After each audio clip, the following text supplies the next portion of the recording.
मिलन की कामना करते हो और ठाकुर जी से मिलने की योजनाएं बनाते हो, आप ठाकुर जी से मिलने के प्रयत्न करते हो, उसको रस कहते हैं। लेकिन आपकी भक्ति से प्रसन्न होकर ठाकुर जी आपसे मिलने का मन बनाए, उसी को रास कहते हैं। भक्ति इन दो पहलुओं पर है, रस और रास। यहां बैठे हुए अंतिम व्यक्ति से लेके मुझ तक हम सब अभी रस में हैं, रास में नहीं है। अभी रास हमारा प्रारंभ नहीं हुआ। रास का मतलब नृत्य नहीं होता, रास का मतलब नाचना नहीं होता, रास का मतलब डांडिया नहीं होता। रास का मतलब क्या है? ठाकुर जी यदि आपको मिल गए तो मैंने कल क्या बताया था कि तन की सुध नहीं रहेगी। आप यह भी भूल सकते हो कि आपका नाम क्या है। और कई बार जब हमको बहुत मात्रा में सुख या आनंद मिल जाता है, उस समय हम विचार नहीं करते, हम समझ नहीं पाते कि हम कर क्या रहे हैं। हमारी इंद्रियां आपा खो देती हैं, हाथ कुछ करते हैं, पैर कहीं जाते हैं, दिमाग कुछ सोचता है, मुख कुछ बोलता है, आपके वश में नहीं रहता फिर आपका तन।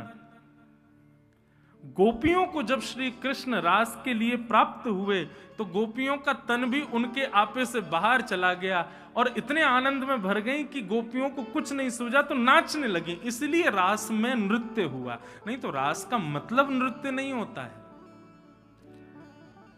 आप सबसे मेरी प्रार्थना, बहुत ध्यान से सुने, बहुत सावधानी से सुने, और पीछे वाले बड़े ध्यान से सुनना, उनको सुनने दें।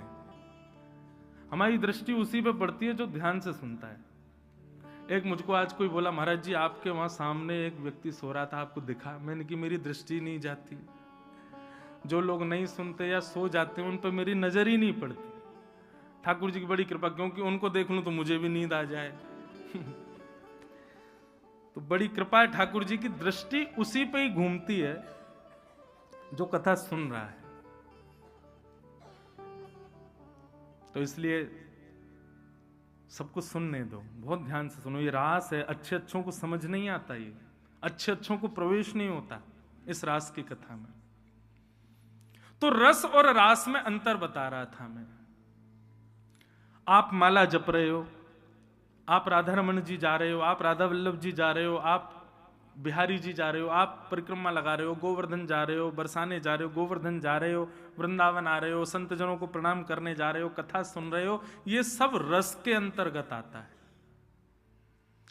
लेकिन इन सब का रस लेते लेते लेते लेते जब आप रसयुक्त हो जाओगे, अत्यंत रस आपके भीतर जब भर जाएगा, तब आपको